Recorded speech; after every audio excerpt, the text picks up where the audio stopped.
Afternoon Adventures! I'm Jacob, and it's time for another quick dip. Today we're going to be talking about the first level Life Cleric feature, Disciple of Life. One of my favorites, hands down. If you're playing any sort of healer support character, I guess healer specifically, Disciple of Life is for you. If you're not already playing a cleric, of course, you can take a single level and make all of your healing spells that much better. Let's talk about it. So, Disciple of Life, whenever you heal a creature with a spell, note on the wording on that in a second, you can add an amount to that healing equal to 2 plus the spell's level. This means that every spell you cast will heal for an additional 3 points at the very least. That's for a first level spell. Now, this spell doesn't say once per cast. It doesn't specify when you cast a spell of first level or higher. It says when you heal a creature with a spell. So spells that heal multiple times, like the almighty Aura of Vitality, get this bonus every single time. This also opens up some shenanigans, which we'll get to in a minute.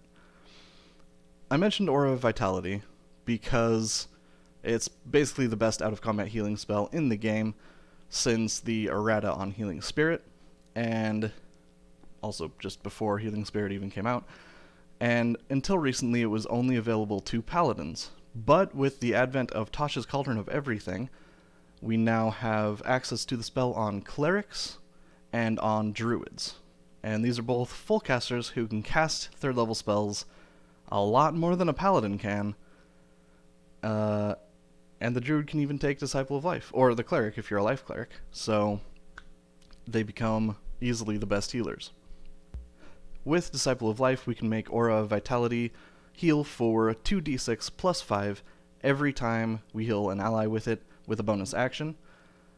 And that goes for Paladins, Druids, and Clerics alike, making Disciple of Life a must for any Druid who wants to focus on healing, any Bard who wants to steal Aura of Vitality with magical secrets, or any Paladin who wants to really make the most out of those third level spell slots for healing and support of their party. This works especially well also on a Divine Soul Sorcerer who can use the extended spell meta magic to double the duration of Aura of Vitality. Absolutely massive healing, adding that plus 5 every single time. It's nuts. It's actually insane. You can also pick up the extended spell meta magic with the Meta Magic Adept feat. Even aside from Aura of Vitality, there's still plenty of benefit in buffing up your healing spells, like Cure Wounds and Healing Word, as well as Mass Healing Word and Mass Cure Wounds. If you have access to those are mostly Cleric spells, but you can get them on other classes, like Bard. And being able to add extra healing to those, especially the ones that heal multiple party members at the same time, will be invaluable.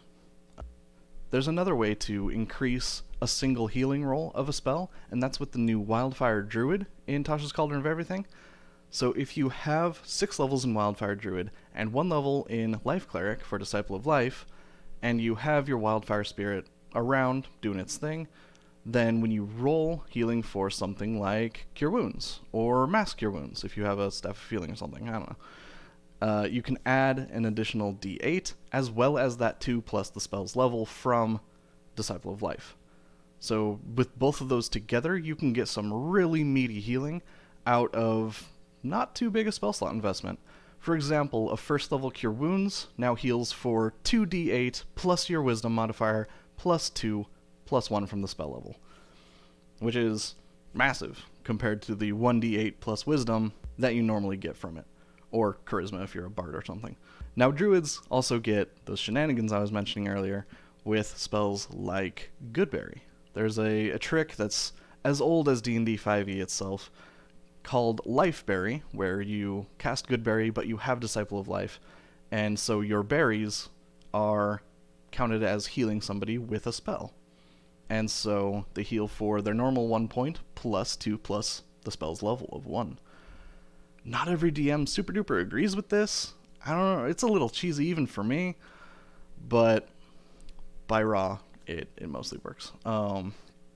Worth talking to your DM about before you whip it out in a session, but hey, there it is. There's also a pretty crazy interaction with the 7th level spell Regenerate, which gives an initial heal of 4d8 plus 15, which we can make into 4d8 plus 24, which is nice, but more importantly, every single turn, the target gains 1 HP. That's healing. So, with Disciple of Life, that becomes 1 plus 2 plus the spell's level of 7 for a total of 10 HP at the start of every single turn. Now, the spell also interacts very well with Mass Heal, because Mass Heal doesn't have a limit to the amount of creatures that you can heal with it. The limit is just in how many HP you get to distribute among those creatures. So, with Disciple of Life, you can distribute the HP among a bunch of creatures, and each one gains an additional 11 HP. Super duper useful. And I mention this because even though the spell is only on the cleric list, you can take it as a bard with your level 18 magical secrets. If you do that, the 1 level dip in Life Cleric could be really nice. That's all the spell interaction I have in my head right now, but before I go, I want to also mention that with that 1 level of Life Cleric, you will get proficiency in light, medium, and heavy armor, as well as shields and simple weapons. Though not martial weapons, but that's fine. You'll also get 3 cleric cantrips, and you'll be able to prepare an amount of first level cleric spells equal to 1 plus your wisdom modifier. You also get bless and cure wounds as domain spells, and both of these are pretty good. So overall, 1 level in Life Cleric, huge bonus for anyone going for healing and support. Absolutely massive. And that's all I've got for you today. Thanks for watching. Like and subscribe if you want. I'm not in control of your life. Do as you please. And happy gaming!